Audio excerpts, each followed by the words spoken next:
Oh my goodness gracious, my friends of the show. Can you hear me? Can you see me? Please God. Because it looks like recorded. It looks like we're good to go. In the chat, if you could please let me know. Can you see me? I got people saying call an audible, Jay. John Robinson calling it out. I think we're good. Hey, we're good. We're good. My goodness. Okay, friends, first of all, welcome back to an all-new episode here at Let's Talk Lions. Thank you for being here. Yo, friends, I lost power last night. All right, so here's the story. First of all, I want to introduce you to my boy, Jake. Jake, say hello. Hello. Very good. Well done. Yo, my guys, Ian Saunders, Det Fat Man, YouTube guy, Lions fan, Paulie 1L, LFP. Thank you, guys. So we lost power last night. It was probably like 4 a.m. No idea. It has been a bust. I've been trying to figure this out for way too long. StreamYard was just malfunctioning, so if you would all please forgive me the way Gandalf forgave Pippin, because he needed a lot of forgiveness. I'm just saying. Oh. Excellent. YouTube guy, no, this is not a jumpsuit. I do appreciate the question. It's just a classic, classic zip up.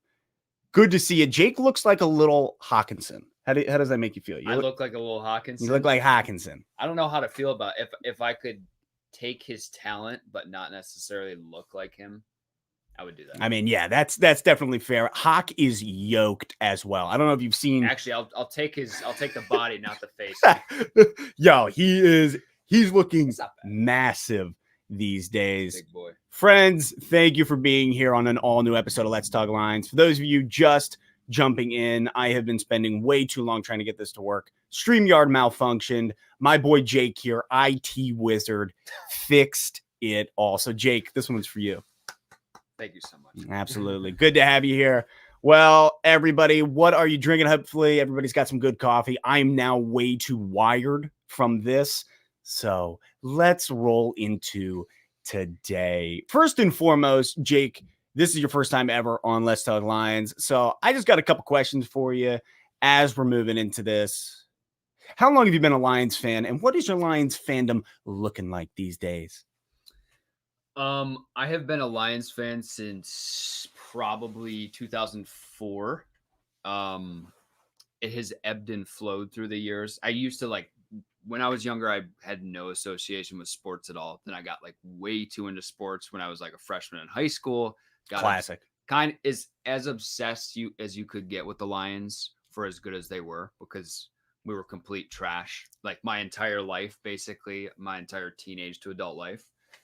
So I was a fan, but I never expected anything from the Lions. Fair. Because we had the Pistons were good, the Wings were insane, the Tigers were really good, and the Lions were always kind of the adopted kid of the family. Ooh. That me and my friends were we'll watch the games sometimes, but they're just really bad. Yeah, because you grew up in Michigan, you spent your whole life here. Yep. So it's kind of like Lions by default, is what you're saying. We went through Marty Mornhinweg, Rod Marinelli, all the nasty, dirty coaches who just win 1 or 2 games a year, and you're like, how have we not been relegated to the Canadian League by this point? Get them to the XFL. XFL, dude. Nah, yo, man. Hey, listen, being a Lions fan, you have been through the ringer for years. So for you, your perspective of the Matt Stafford, Jared Goff shuffle, we'll call it. How do you feel about that when you look at,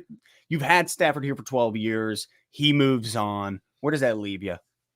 That's a weird thing to think that Stafford's been here for 12 years, because it doesn't feel that long, but in a sense it kind of does. Yeah. He's been essentially our quarterback for, I remember Dan Orlovsky. Oh, running out of the end zone. Phenomenal commentator, but man, was that bad. Yeah. And then we had, who did we have before that? Charlie Batch. Charlie Batch. And there was that one other guy from Michigan, Chad Henne. Chad Henne. Was he our quarterback? Well, no, he's with, now he's with Kansas City. He came in and... It was Charlie Batch. That's who I'm thinking of. There's a couple other guys who are just abominable. But I don't feel bad about the Stafford Goff thing. I think the Stafford tenure has gone through so many different emotions where we're like, we have this elite quarterback, then everybody took it on Stafford. Yeah. Then people realized Stafford wasn't the bad guy, then he was, then he wasn't. So Yeah. I feel good. I hope Stafford has a good career there, and I hope Goff kind of can fill the space and manage the game. That's my biggest And he expectation. can. He is a game manager. That's huge. We were talking earlier this morning. I said, as a Lions fan, it's going to be really nice to enjoy also the first 3 quarters and not just have to wait until the 4th quarter to enjoy a game and to sit there and bite all your nails and then be like, oh my God, we lost anyways. So it is going to be nice to enjoy a full 4-quarter game. Somebody, Steve DeYoung, coming in saying it was John Kitna.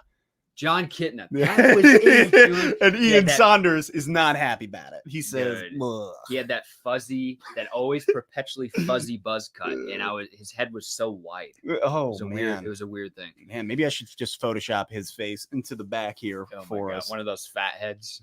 I don't like it. So listen, guys, first and foremost, something that I want to talk about is the national media, okay? Because obviously, I don't know if you guys saw it or not. I was going to make a video yesterday, and I thought, let's just handle it during the live session tomorrow. That almost didn't happen because of technology. However, here we are.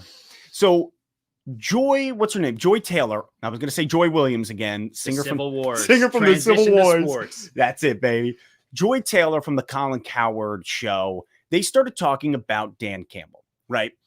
People outside of Detroit, I think outside of the city, outside of Michigan, have zero understanding of what it's like to be a Detroiter, but be any sort of being specifically a Detroit Lions fan. So Joy Taylor and Colin Cowherd start referencing the fact that Dan Campbell showed up to the presser wearing the racing helmet, right? And immediately the amount of hatred that Dan Campbell got as an individual and that the Lions got. And like, they just straight up, Colin Cowherd called us fans dumb, right? And so I'm sitting there, and I think what's most important for you guys to understand is the reason I started Let's Talk Lions is because of how sick and tired I was with national media. I couldn't handle it anymore. I was so frustrated with the fact that 95% of the time, they don't talk about the Lions. Ever. We never see the light of day. We are like the Great Hall in the mines of Moria. Never seeing the light of day. It was coming up again. Yeah, knew it was coming. You knew it was coming. And when they do talk about us, it's all terrible. It's what joke can we make about Dan Campbell biting kneecaps? What joke can we make about friggin' what Matt Patricia riding on a tractor? What joke can we make about Jim Caldwell not making any faces? It's always a joke. They hate the Lions. National media hates the Lions. They hate you. They hate me. And that's fine. Because I got to the point where I said, I'm not even going to watch it anymore. The only reason it came up is I saw a Twitter feed everywhere just ripping on us. And I'm just like, you know what?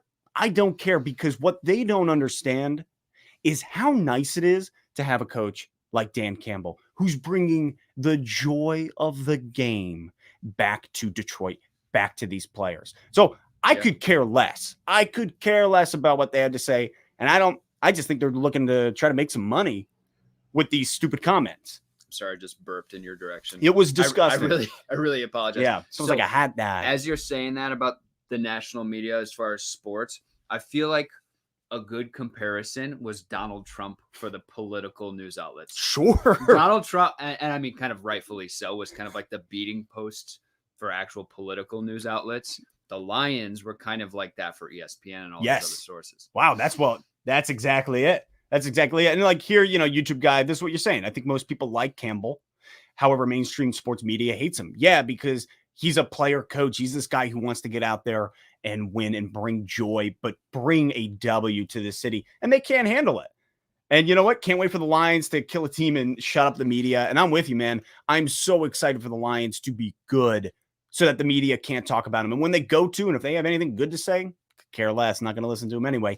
That's why we're here on this channel, to bring you actual news about a team that we love, right? Yeah, nice reference. My boy liked it, like the mines of Moria. That's what I'm talking about. All in all, the national media is a joke. don't want to talk about it too much, but that was something that was on my mind. I just kind of wanted to riff off it with you guys because Joy Taylor came out. She actually apologized, kind of slightly. It was like a not. She was sorry for offending us, but wasn't sorry for what she said. In like the third grade when you get in trouble and you have Somebody to apologize. probably made her apologize on air. Yeah, 100%. Yeah, 100%, 100%. Well, for those of you just joining, welcome back to an all new episode of Let's Talk Lions Live. I got my boy Jake with me today. Hello. Other than the draft, you're probably the first physical, I would say, guest on the show. I've had other people, stream in, but you were the first person here in the office. How does it feel? It feels quite a bit different because it's one feeling to be talking through the chat to you. It's a totally different feeling to be sitting behind the camera. Yes, because you watch most of these episodes. I always see you in the chat. Appreciate it, obviously. And you know what, Ian Saunders, real quick, you bring up a great point. They probably didn't even know that he was excited about being the marshal for the Grand Prix in Michigan. Exactly. The whole reason that he showed up with that helmet was to be excited, to get fans pumped up.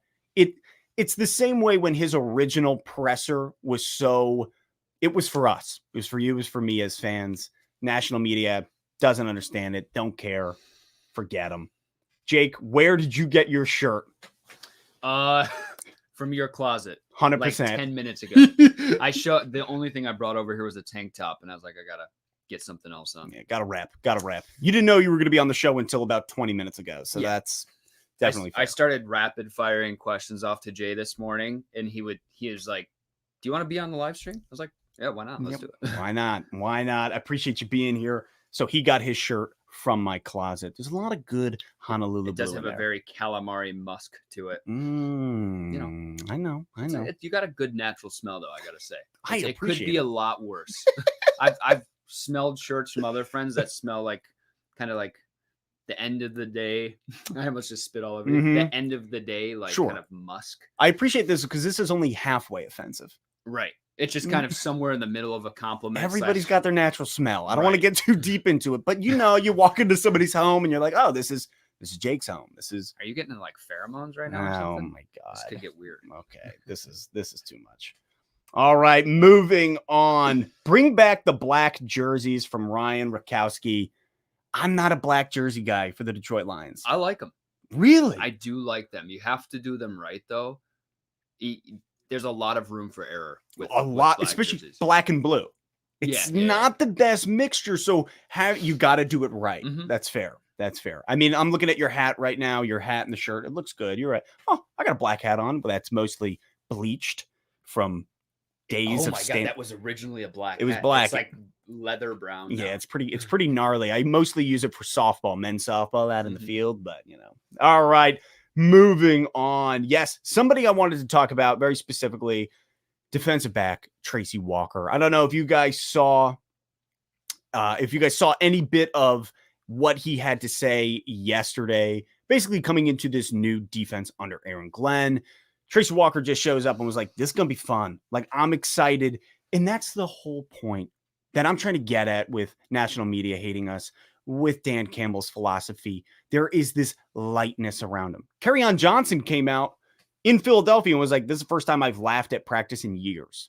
Dang. So that says how much of a garbage coach Matt Patricia was. And really, I mean, I know that he's in Philly and that's awesome that he's enjoying it. But I think the same mentality is unfolding here in Detroit. So Tracy Walker, I actually was looking at a bunch of stats. I'm going to pull them up for you guys. I had to restart my entire internet coming into this because of the malfunction. I was looking at Tracy Walker's stats. Very interestingly enough, you look at how poorly he has performed over the course of time. 2018, he comes in, his grade with PFF in 2018 was an 89.9. Okay. Then the next 2 years under Matt Patricia, 2019, he dips down to a 73.5. And then in 2020, a 51. I mean, our defense was abysmal last year, but it's because they started playing him in the box. And he's not successful in the box. When you look at him as a free safety, that is where he has blossomed the most. That's where he's found his most success. And that's where they're actually going to be playing him, putting him deeper, playing free safety. That is where he's going to be playing under Aaron Glenn. And so it was really cool just to listen to him talk about the excitement of this new defense. Also, I do want to throw this out there for you guys. Jonathan Foster, this man, young dude out of England who is here while we're streaming. It's probably, I don't know what time it is. It's probably like 2 a.m. over in England right now.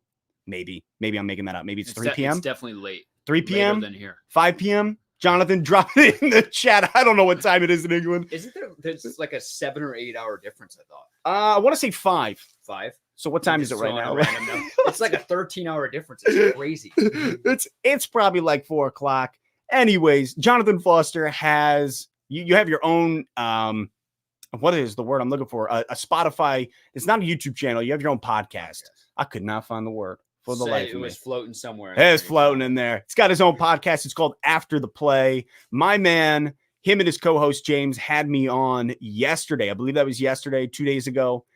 I got to be basically just hang out with you guys for an hour. Go check out After the Play. They have an episode dropping tomorrow with me on it. We just talk all Lions. We talk post-draft and a little bit of the Vikings because your co-host is a Vikings fan. It was a British good time. Accent in there, you know. It was nice. There's never a downside to a British accent. Ever. I mean, you sound so much smarter than Americans. Isn't it weird? The first Americans had British accents. Yeah, that is weird. That's kind of a weird shower thought I've had before. That's a weird one. Where you're standing there in the hot water and it pops in. Nobody wants that. Graham Wilkie, what's happening, my man? Bo Gregarious, well done. Wow. Great to see you guys. Appreciate you being here today on Let's Talk Lions. If you guys do have any questions, feel free to drop them in the chat. Can we talk about Gurley? Gurley, I mean, that the way you spelled it is incorrect. It's Gurley, because otherwise, if we're going to talk about Gurley, we can talk about being Gurley. Is that where we're going? I'm just kidding, my man. Maybe he's insinuating Todd Gurley has gotten progressively more girly. Maybe. I don't know. Maybe. Could be kind of a double-edged thing. I'll talk about this. Yo, I don't want Gurley here. I've said it multiple times, though I am very much expecting him to be a Detroit Lion. I don't want it. He's got those bum knees, and I just think he is a shell of his former self. Mm-hmm.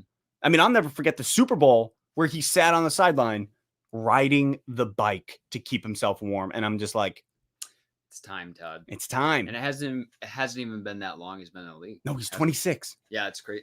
That's a very Detroit Pistons move to me, is to kind of go for a veteran player who's way past his prime. Yeah. Just to get him. Okay, so my question for you, Detroit Pistons wise, Blake Griffin, was that a good move or a bad move? Absolutely not. It's you're trying to trigger me, aren't you? Yeah. As far as a ticket getting butts in the seats move, 100%. Sure. And that is 100% why they did it.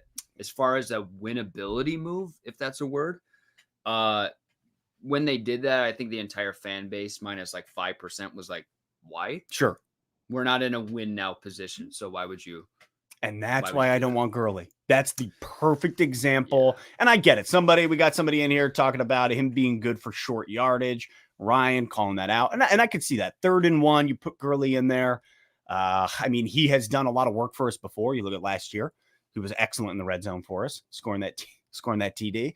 But when I look at Gurley, don't want him. Short yardage is fine. Red zone, great. But all in all, he's going to take reps away from Swift and from Williams. And I'm not excited about that. I want to see the development of this running backs room. I want to see Jamar Jefferson as RB3. Are you yawning on this live stream? I really tried not to, but my God, am I boring you? No, I just woke up way too early. Now I'm trying to recuperate. No, I'm just kidding, man. I'm just kidding. Yeah, all in all, when I look at it, don't want Gurley here in Detroit. Yeah, I agree. What is my ranking on our O-line coming from that one guy in your class? Dude, our O-line's top 5. I know I have said it's stacked and that it's easily, like it's top 10. I think it's top 5. I think the Detroit Lions O-line is stacked. The addition of Penei Sewell has been outrageous. It has been a lovely move. Though I will say he came out and said it. He said transitioning to right tackle, very difficult, very difficult. And so, that's why you have 3 months before the actual gameplay, before it starts. What do we got? We got 98 days until kickoff. Did you know that number off the top of your head? I did. That's actually insanely impressive. I could be wrong. Correct me if I'm wrong. That's like knowing your countdown to when you get married. That's how you know you're like a legit fan, when you know the kickoff day. And maybe hopefully I got that right. Otherwise, it's got to be close. I'm a poser, right? That's fair. A poser. You remember that word? Oh yeah, you're a poser. Oh man, when I was in the 5th grade, I wore a Quicksilver shirt once, and kid came up to me and just called me straight up a poser. That happened to you too? Oh yeah. I wore one of those like metal stud bracelets. Oh, from Hot Topic, and this kid came up to me. He's like, "Hey, I just want to tell you, you're a poser." And I just sat there like a little loser. Yeah, and then you feel terrible about yourself all day. You never throw the wore shirt it away. again. Yeah, exactly. I took it off. I couldn't show him. I took it off in that class. I waited to the next class. I put it in my backpack. Never touched my wrist again. That's incredibly sad. Bullying. That kid sucked. Yeah, I remember. Should I dox him? I mean, what is that? That's like exposing all of his personal information. I don't even remember his last name. Do you have his social security number? Is that what we're doing? I actually do. All right, pull that out. Drop it in there. Sorry, guys, got excited. Are we gonna do this? Oh yeah, go ahead. I don't want to. Hey, bring it on. Bring it on. I know you guys have questions for Jay. He's but I also have kind of a little rapid fire list for him. So I started firing off a couple questions to him this morning. I was like, you know what? Let me save them, create a fat little list, fire them at you. And I love it. Before we get into the rapid fire, Ian Saunders said, "Stop describing my wardrobe, guys." What was that? About the wrist and the Quicksilver shirt. I love it. We also got Jenko pants in here. Anybody remember Jenko? Is those like the zip off ones? No, Jenkos were like the huge. They were like, imagine MC Hammer pants times 2. That just sort of, they were jeans though. Really? I believe. Am I wrong? I might be wrong. I don't think that was a thing in Michigan, at least for us. What age are we talking about? Like, I mean, that was like middle school, high school. Yeah. No, that was not. It was ripped jeans. Ooh. I remember it was mom jeans and ripped jeans. Mom jeans.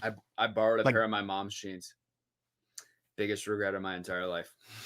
Did you go and ask a girl out on that same day? I did not. Oh, well, thank God. Because I would have probably known the answer to my question. I might have to ask you. We might have to have a quick story time at the end of this stream, because I got a good question for you that I would love to hear. For me or for them? For you. Told on air. I don't know about that. Before we get into it, big raver pants. That's what they wore. And they were 1998. I feel like I got to see a picture of these. Big Pull it up. raver pants. See, asking, is this a football stream? Absolutely, it is. But guess what? Football bleeds into our lives, into the clothes we wear. Don't believe me? Look. Oh my God. I'm just saying. Those are big. Okay, those are actually really terrible.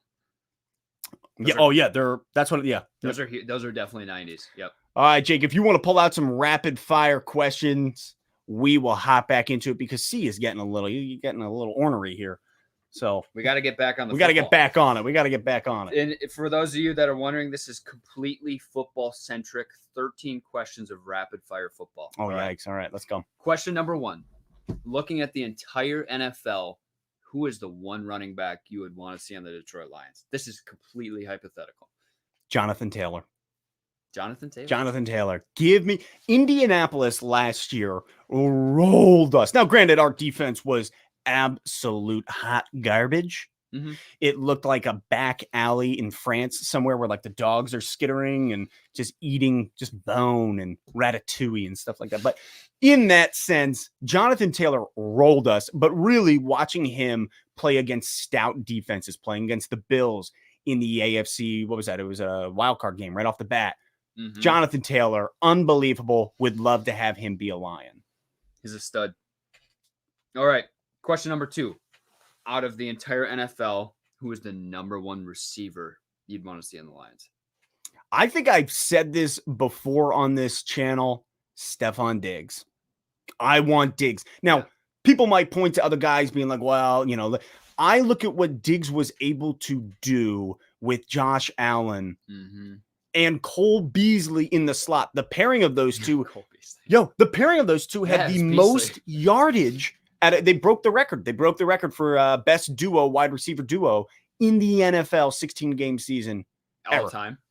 Last year. Wow. Last year. They were That's incredible. Unbelievable. And Stephon Diggs is willing to lay a block. And like, he's not a big dude, but he lays a block. It's beautiful. Give me Stephon Diggs.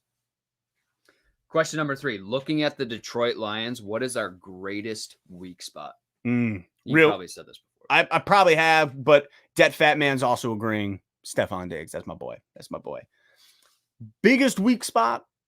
It's got to be between the linebacker core and the wide receiver room. Some people might disagree with me on the wide receiver side. However, we have just a ton of speedy wide receivers that can create separation. I want some big-bodied boys. We don't really have a wide receiver one that stands out. It's going to be probably Terrell Williams this year. Linebacker core as well. I know that we have Trey Flowers and Okwara bouncing up to standing linebackers, outside linebackers this year. Going to be interesting. I think the linebacker core is in need of help. Question number 4. What is our biggest strength? It's our O-line. Yeah. Our O-line is outrageous with Decker, with Ragnow, with Penei Sewell coming in. Those bookends, my God, am I excited. And then Hawkinson coming off the line, like laying blocks. I am so excited to see what our O-line will do, because with a good O-line comes great responsibility. So many possibilities. It's so exciting. It almost seems like an oxymoron to say that the Lions' biggest strength is their O-line. Yeah. Because that's been our kryptonite for that's why we were so bad for so long. One of the many reasons. 100%. Steve DeYoung also saying that O-line though. Yeah, I'm with you, man. See, it's thick. Nailed it. I appreciate it, man. Ian Saunders, the O-line plus the coaching. Yeah, this coaching staff, absolute fire. I'm with you. What is the most underappreciated position in football?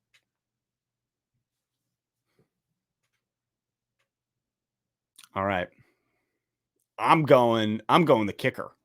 Oh, wow. I think when it comes to kicking field goals, I know it's their job and that's all they practice all week.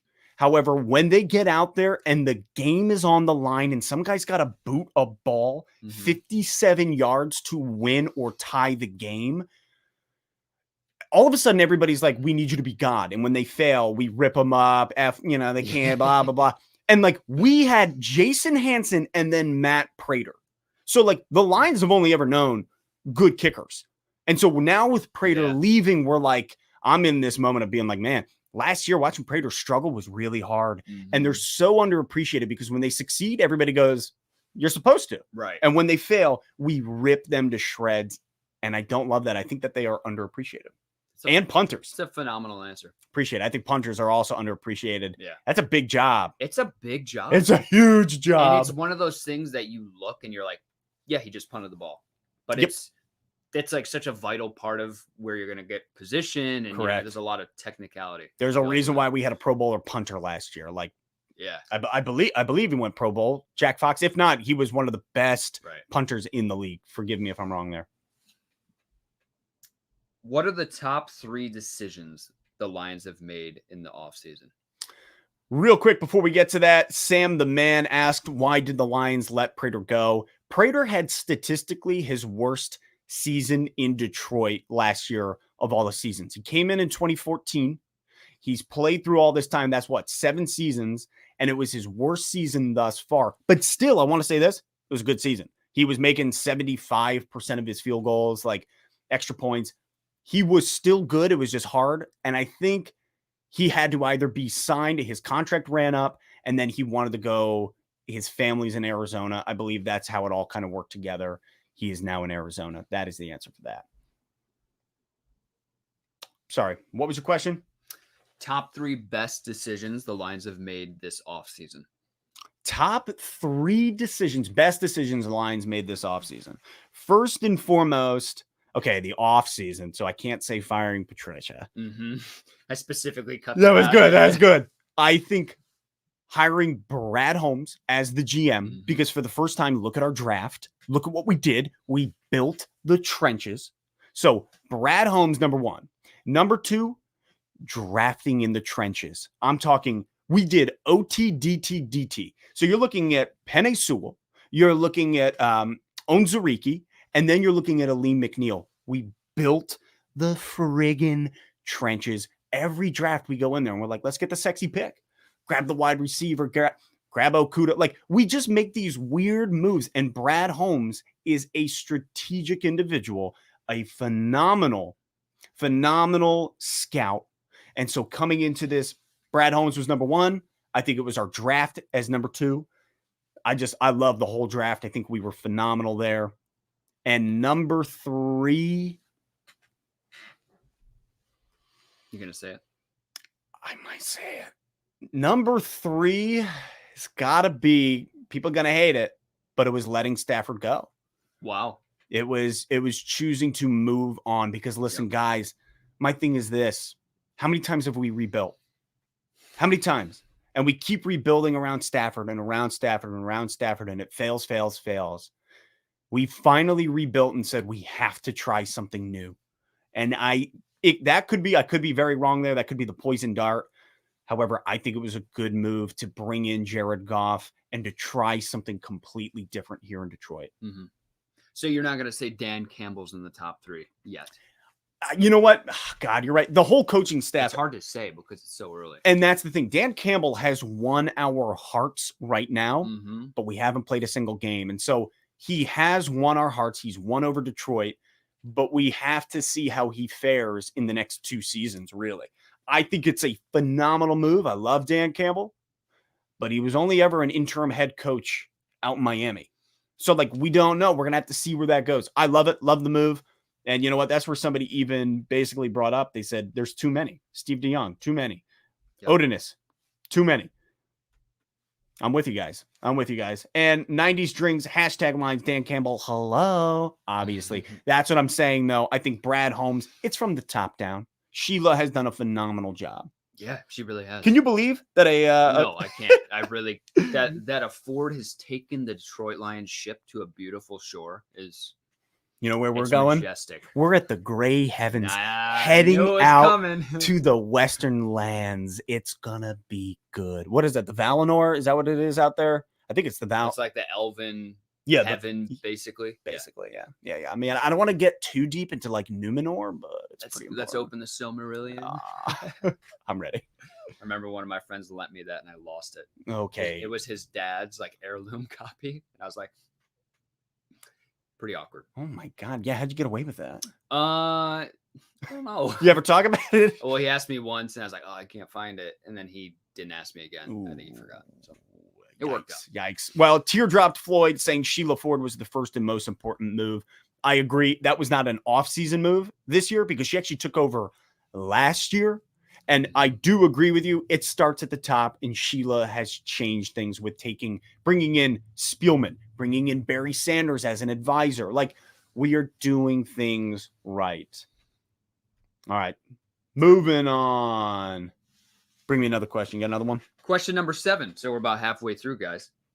What were your thoughts / feelings about the Detroit Lions before you were a fan and you lived in Michigan? Ooh. Because you were in Michigan for a good amount of years before you called yourself a fan. Yeah. So like for those of you who do not know, most of you do, I grew up in Jersey. That's where I lived. We didn't have a football team out there. And where you're saying, well, you have the Jets and the Giants. No, we don't have the Jets or the Giants. Now, I want to say this. Both those teams play in New Jersey. And they're both the New York X, New York Y. And that's why I was never a fan. It was infuriating as a kid. Could you imagine the Jersey Jets? Oh, that ring is like a pizza pie. It's so good. Mm-hmm. Love it. Granted, thank God, because I don't never wanted to be a Jets fan because they're the Jets. It's like the Lions playing in Detroit and being called the Ontario Lions. Exactly. And you're like, it's infuriating. It was infuriating as a kid. So I hated that. So quite frankly, I moved out here, never had a team. And when I moved out here, I spent the first 2 years just sort of watching, just wanted to watch because first of all, my wife was not into football and I didn't want to, trying try to play it smooth. You don't want to rock the boat. And I knew she hated football. So over the course of time, slowly started to introduce my enjoyment of the game very quietly. And then after about 4 or 5 years living here, I was like, all right, I'm going to give my heart to this team. So I slowly started to openly root for them, came out of the Detroit Lions fandom closet and was kind of like, all right, let's go, boys. And then finally gave my heart to them. So I remember when you told me, you're like, I think I'm going to start rooting for the Lions. I was like, why? Are you ready? Yeah, Are you ready? yeah, But yeah. the thing is, you've seen a good amount of the Lions kind of like track record. The Lions way. So yeah. you've gotten to make an educated decision on, are you going to be a fan for the rest of your life, you think? Correct. Oh, 100%. Yeah, Yeah. once you're a fan, you're there. I'm You gonna, can't when I change when it. I die, I'm gonna be bleeding Honolulu blue. Wow. It's really gonna be a beautiful thing. Can I be there for that? Well, Just to hopefully see it? you've gone before me. Probably will, honestly. Yeah, Graham, my man. Wait, the Jets and Giants don't play in New York City? Exactly. Thank Yep. you very much. No, they play in New Jersey. It's a joke. Do With that, do they share a stadium? I know they did. I don't know if they do anymore. What's the Giants called? Isn't it MetLife? Yeah, I think it's MetLife Stadium. MetLife Stadium. Yeah. I know they used to, or maybe now they share one. Yeah. It's in the Meadowlands. I know that. Right. Which is basically like the marshes where like Frodo and Sam and Smeagol have to like crawl through, and it's all the undying or the dead people in the marshes. That's basically what the Meadowlands is. It's just a wet, pretty soggy land. All right. Anyways, what was your question? What were your thoughts about the Lions before you were a fan? Before I was a fan, I can remember playing Sega Genesis and seeing DET up in the top left corner and just being like, just watching Barry Sanders run. I could remember playing against the Lions. My overall thought was they almost felt like kin because I watched the Jets on Sundays and then you would see the Lions on Thanksgiving. And it was kind of like, this team is just like the Jets, just in a different color. That's all I thought. I was like, they're the Jets of the Midwest. Pretty much. Those were my thoughts coming into it. Mm-hmm. Oh, so Jersey is the dead marshes? No, I did not say that. Jersey's actually gorgeous. Well, North Jersey is gorgeous. I'll say that. You see the top half of that? What about Newark? Oh, it's a little weird. Trenton.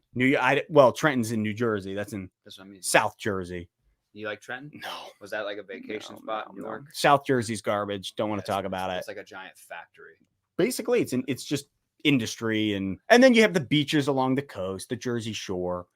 Anyways, I've gone too far.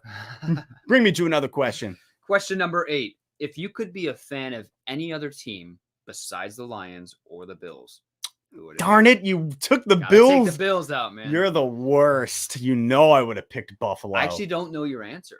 I don't think I know. Okay, well, I'm not a bandwagon guy. Obviously, I'm a Lions fan. Eagles? You're literally the worst.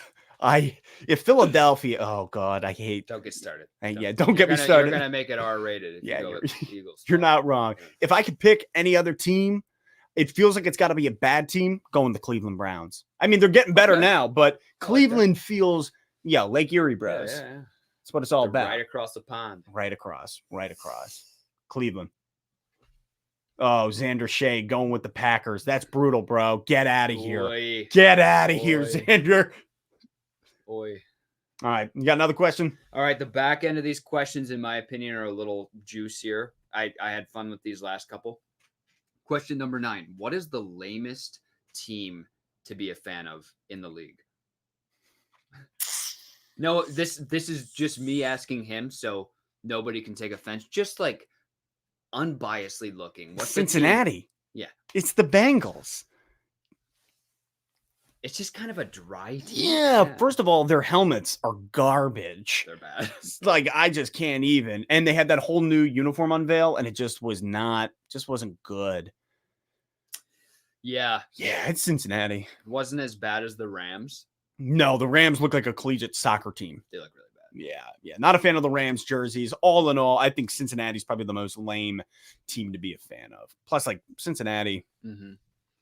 I mean, did you know that Cincinnati has a baseball team?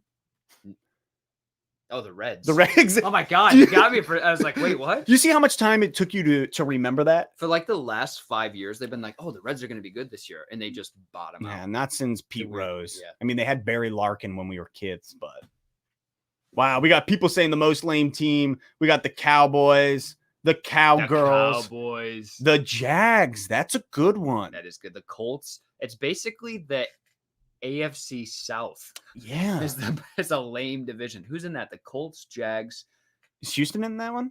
No, Colts, Jags, Texans. Yeah, Houston. Oh my God, you're so right. Wait, that's the same division, isn't it? Yeah. Are the Jags in the Colts division? Who's the fourth team? I can't remember on the spot. My God. AFC South. I'm gonna be really disappointed. Jags, Colts, Texans, and Tennessee. Tennessee. There it is. You know what? Tennessee also a very lame, Yeah. very lame club. Yeah. Never liked him. All I can think about is Eddie George missing the end zone by like 4 yards. Eddie George. Eddie George. My next question is kind of directly correlated to this. So me and a couple friends were just in Peru, and we were kind of joking about how white we were the whole time. Sure. And clueless. We were saying, what is the whitest possible team to be a fan of? You go anywhere else. It's the Packers. The Packers. The Packers. I mean, they're just way up in Wisconsin. That is a Yeah. white team, dude. Yeah. You're a fan. You're just living your life way up in Wisconsin. Probably listening to Bon Iver, which I do all the time. So not mad at that. That actually really hurt my heart when Bon Iver was a Packers fan when I figured that out. That's brutal. He sat down and did like a 45-minute interview with Aaron Rodgers that was actually really Very, good. very good. It was very good. It makes you hate Aaron Rodgers less if you're a Lions fan. It's true. You're like, he's actually a human being, and it's kind of relatable. The Pat McAfee show has ruined Aaron Rodgers for me because I was like, I can never admit that you're like kind of a. It's kind of unruined him for you. I have nothing to say. He's become unspoiled. He's still a little soiled. Yeah, he's very soiled. Packers, definitely all the white fans. LOL. That's what we're getting from Caillou over here. Yeah, the Vikings as well. That's a good. Oh, the Pats. Phenomenal. Oh, yeah. That's a great one. That is very true. Steve DeYoung. Love how everyone is on the same page. Yeah. I said the Titans just because they're such an obscure team.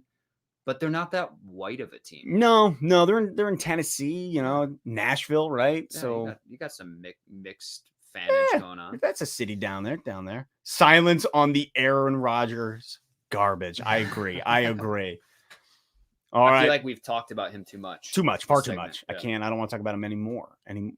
Bring the next question. Aaron, you're done. Question number 11. Which one of these coaches, these past Lions coaches, would you rehire? Jim Schwartz, Jim Caldwell, or Matty P?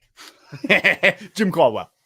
Jim Caldwell? Jim Caldwell, 100%. Now, listen, Really? I know that there's a lot of I understand where people were frustrated with him. However, I will say Jim Caldwell, for his lack of emotion, was a good coach, in my opinion. The way that he handled the team. Yeah, he had zero personality, but it didn't matter.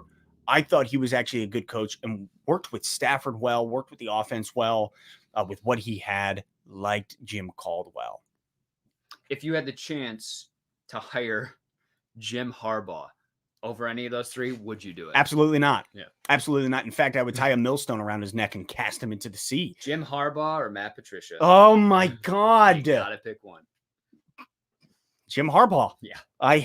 That's how bad Matty P was. Matty P ran this organization into the ground. And then he said, we're going to dig a tunnel as deep as we can go. And somehow got a job after crawling back to his own vomit in New England. Pretty bad. And supposedly he's being groomed to be their next head coach. And I'm like, did nobody watch the last 3 years of his existence as a coach? Yeah, I don't like that. At all. We got people in the chat saying C is going Caldwell. Graham Wilkie going Caldwell. Steve DeYoung, Ian Saunders. Feels like we're going Caldwell. That's a lot of. It's weird to look back at people's reactions because when he was the coach, he was so hated by most people just because it's the present emotion. Yes. But when you get to weigh it against other careers, you're like, kind of miss him. Yeah, 100%. 100%. And it didn't matter. Even if we won the Super Bowl that last season when Bob Quinn was the GM, he was getting fired. Caldwell was getting fired, and Patricia was getting brought in. Yep. Now, I want to ask you a question here because I am not college football. I don't actually enjoy watching college football at all. So, Steve DeYoung is saying Harbaugh needs to be fired from Michigan. How do you feel about that? Because I know that you're more into college football than I am. College football has gotten harder for me to watch just because it's the same cycle of teams every year. It's very boring because recruiting sucks. But because everybody just wants to go play for the winner. Yeah. Yeah. I mean, if you get offered a scholarship to Michigan or Alabama, where are you going to go? Nobody's going to choose Michigan over Bama. Right. So, I think Michigan has himself in a terrible place. I absolutely do not like Harbaugh as a coach. I think he's absolutely terrible. I don't know. I think he got incredibly lucky on the 49ers and just had a really good team that year. I think it's like Valenti says on 97.1. It's a Detroit radio station. He's like, Jim Harbaugh was Michigan's golden boy. And when he failed, it's almost like there's nowhere to go after that. They're kind of in perpetual coach limbo because the savior didn't work. Now, who do you find after that? If the savior doesn't work, it's over. I'm sorry. Yeah, and he really didn't work. Wow. Yeah, here's Steve DeYoung saying Harbaugh can recruit but cannot develop anyone. Yeah, that's fair. Because he just does sleepovers. He literally does sleepovers with not in a creepy way, but he's like a really personable guy. But when it comes to managing the game and develop, like Steve said, no bueno. Now, will Michigan ever be good again? Honestly, how long is okay? That's not a fair question. How long is it going to take for Michigan to be good again? That's really hard to answer. I've thought about it a lot, and I think I always viewed Michigan as being like the premier college football team, but they haven't been good for a really long time. They just keep getting rolled by Ohio. They haven't been good for a really long time. Like we look at that's like saying the Yankees are the best. They're the best team ever because they were playing like farm league teams. It's fair. Or saying like, some of those old hockey teams are like have the best dynasties. They do because they're playing scrubs. Mm-hmm. So Michigan, I think in all of their existence has never even touched the greatness that Alabama or Ohio State have in the last 2 decades because they're playing actual competitive teams and they're smoking people. So Michigan, it's going to be very difficult. You almost have to have an entire culture shift like the Lions. Yeah. You need a board, a front office coach that's all on the same page. You got to shake it up completely. And they won't. They won't because there's too much money supporting the current regime. 100%. So 100%. I'm with you. A while. Solid answer. Appreciate your insight there because truly not a college football guy. Saturdays are for this, which I'm very excited to do, guys. Not much. Nah, okay. Well, I appreciate it. I definitely appreciate that. Moving on, I actually saw a good question in here. Sup, what's happening? One Pride 40. Good to see you, my man. What position group am I most excited to see this year? Our running back crew. I am so excited. And like, when was the last time you heard a Detroit Lions fan say, I'm really excited for our running backs room? 92, 98, maybe somewhere. Barry Sanders in there. It's been a while. It's been way too long, and I'm actually very excited to see the development of DeAndre Swift coming into his sophomore year.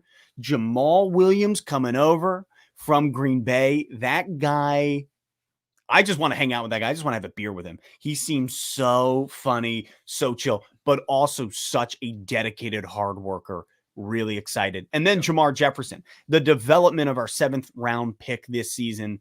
Excited there. Obviously, we dropped Raheem Boyd, picked up Warren. So that's going to be interesting. And really what's going to happen with Todd Gurley, don't want to see that. Do I watch college basketball? No, I actually don't like basketball at all. And when you're like, why? The noises. Can't handle squeaky shoes on a wooden floor, and I hate the buzzer. I don't know if I've ever heard that reason, but it kind of makes sense now that I think about it. It's so abrasive to the ears. The best sounding sport, baseball.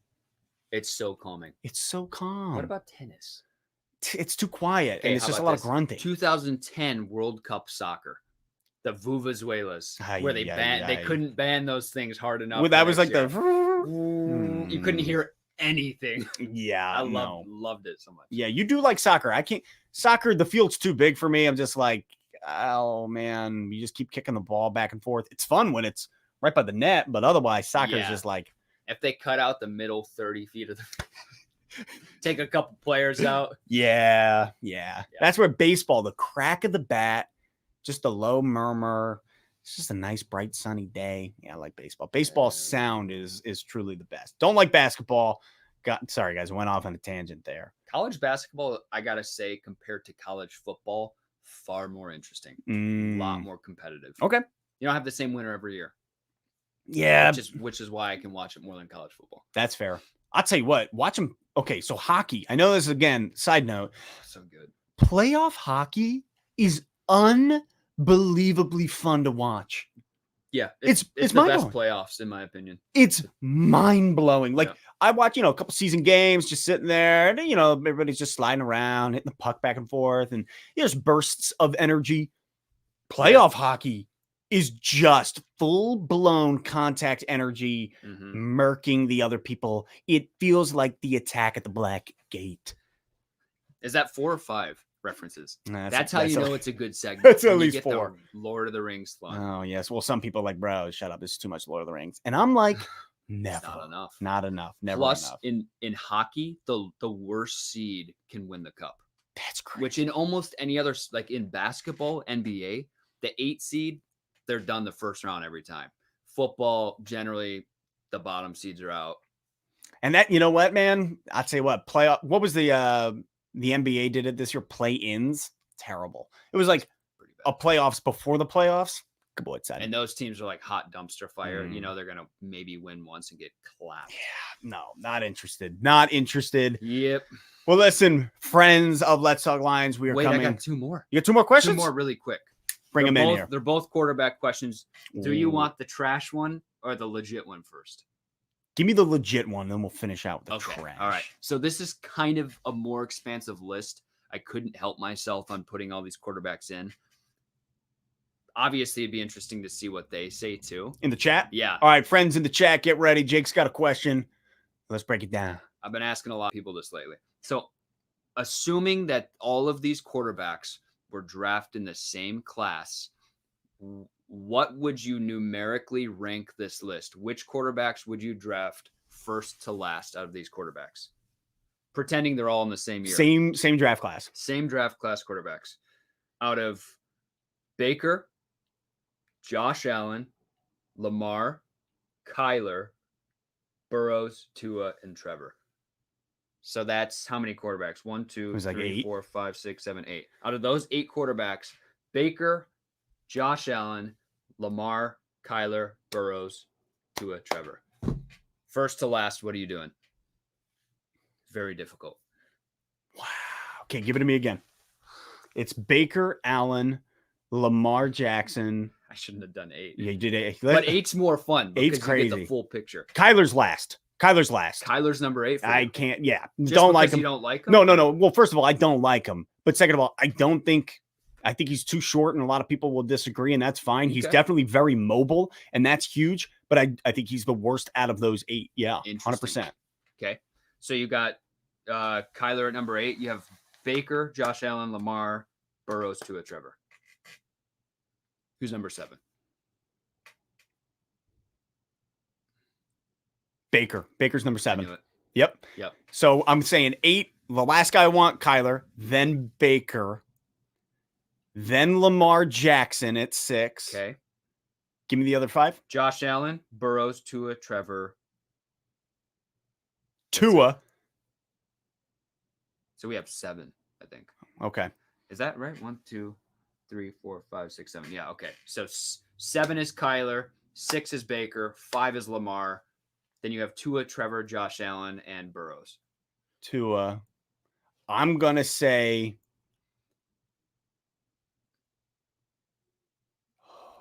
this is tough. Who do I have left? I have tough question. Tua, Trevor, Burrows, and Josh Allen. A lot of these are hypothetical. Right. They're all at different levels of experience. I'm gonna say that I haven't seen Trevor Lawrence play in the NFL, so I'm gonna then say Trevor Lawrence. Okay. I'm then going to say, who do I have left now? Burrows, Tua, and Josh Allen. I think I said Tua earlier, actually. So Tua, Trevor. Now you have Burrows and Josh. This is crazy. It's hard to do in my head. Who's I'm one gonna and say two? 1 and 2, Josh Allen, then Joe Burrow. I think Joe Burrow is phenomenal. I know that was really hard for everybody to watch us do that. I think between Josh Allen and Joe Burrow, they're both phenomenal. Josh Allen is as good as he is because of the pieces that they have built around him. The Buffalo Bills built the Bills offense specifically for Josh Allen. You put Josh Allen on the Vegas Raiders. You put Josh Allen on the Denver Broncos, on Minnesota Vikings. He's going to be good, but he's not going to be as good as he is. The Bills looked at Allen and they said, we believe in you. And they have made him the best possible QB he can be. I think he is one of the most talented quarterbacks in the league. Joe 100%. Burrow, I really do believe in, but I feel so bad for him because they said, screw you. We're getting you a wide receiver. We're not going to protect you. And I'm like, Cincinnati, you done did do it again. It's weird what happened to his knee because of that. It was disgusting. It was disgusting, It's that brutal. hit. And so to me, I think Joe Burrow is the best on that list right now. However, I don't know. I think Josh Allen's going to have a better career than him because of the way the teams are built. Does that make sense? That makes total sense. It's so I love this question because you get such a variance in answers. Some people have their list completely flipped around because there's so much kind of speculation. 100%. Like this guy's going Allen first. Dead Fat Man said Allen, Lamar, then Burrows, then Trevor Baker, Tua, Kyler. Yeah, you know what? That's actually really good. I'd probably slide Tua down further. Off the top of my head, I should have looked at it on paper. That would have helped. Tua would definitely be further down that list. Because Tua, I was pretty hyped on him coming into the league. Last year was really disgusting watching him. I was like, yep. You're not that good. It's unfortunate because Baker's not a bad QB at all. I might draft him last out of this class. Really? Kyler annoys me, but I think he's good enough to be higher. Okay. That's fair. It's unfortunate. That's fair. I think and hope Trevor's going to be a stud. Yeah, I hope so. I hope so for the Jags. He might not be, but Tim Tebow, though. Timmy T. All right, give me one more question, and then we will sign off for today. Final question. All right. Out of these quarterbacks, which of these quarterbacks would you want to be stuck with as your franchise QB for the next 20 years? For 20 years of my life. 20 years. So now I'm 50. Okay. You have Derek Carr, Mitch Trubisky, Nick Foles, and Phillip Rivers. Oh my God. It's a toughie. So we're getting their career. You might as well rank them because there's only 4. Okay, give it to me again. You got Mitchie T, Derek Carr, Nick Foles, and Phillip Rivers. Nick Foles is last. Really? Are you kidding? No, I'm not kidding. Nick Foles is definitely He's last. under Mitch? I would go Nick Foles, Mitch Trubisky. There's a reason why they both played for Chicago last year and did terrible. That's true. Mitch, Derek Carr, Phillip Rivers, and I hate Rivers, but I would take Rivers as my 20-year. What about Derek Carr? Yeah, Derek Carr's number 2. Oh, he's number 2. Okay. Yeah, Phillip Rivers is my 20-year plague. That's basically what the Chargers did. Yeah, and they kind of were just lower tier, mid range. Because look at them; they make it to the playoffs, they die. And they have 4 picks, and his arm looks like it's broken in 4 spots. But he could throw better than me, so I can't make fun of him. Damn, I forgot Jameis Winston. Jameis, 39 touchdowns, 39. Yo, picks. Everybody's going Rivers. We got Money Jones, Mitch, Ryan. We got a Nicky Foles though. Money, yeah, wow. Lions fan, one Paulie LFP. Man, do you think that Stafford could win with our current O-line and offense? Cameron, that's a very good question. I'm going to answer this one, then we'll sign off. Do I think Stafford could win with our current O-line? Yes, I think he could. But what could he win? That's the question. That's the question. Do I think he could get us to the playoffs? I think we could wild card it. I do. It all depends on what happens with Aaron Rodgers. Will he be a Green Bay Packer or not? If he is not a Packer, the North is open for the taking. If he's not a Packer, the Vikings take the North this year. That's my guess. Well, friends, I appreciate you all being here. This has been great. Jake, thank you for being here, man. Absolutely. This was a great time. I love that you had all those questions. That was phenomenal. Appreciate the rapid fire. Who would you take in that list? Who's your bum quarterback for 20 years? Oh man. Rivers, Carr, Mitch, or Foles? That's such a tough question. It's got to be Carr or Rivers. I'm gonna go Rivers just because he kind of already did it. Yeah, he did. I'd do it again. I would know the result, but I'd be like, you know what, Phil, we're gonna have a great 20 years. Right? You're like, oh, maybe we'll win a playoff game. Or Tony Romo. Oh my God, you went there. I feel like Tony and Phil are kind of cut from the same cloth. They're interchangeable. Yeah. Well, fellas, thank you for being here today. Appreciate it. This was great. Just so you all know, August 13th, we will be live streaming the Buffalo Bills versus Detroit Lions preseason game. We're going to have Jake on. We're going to have some other buddies. Bobby and Dan will be back, Buffalo Bills fans. We're all just going to enjoy the game together. So mark it in your calendars. I'll see you there. And for now, everybody, I just want to thank you all for hanging out on Let's Talk Lions. Jake, thanks for being there. Let's Talk Lions. That's it. I'll catch you guys later.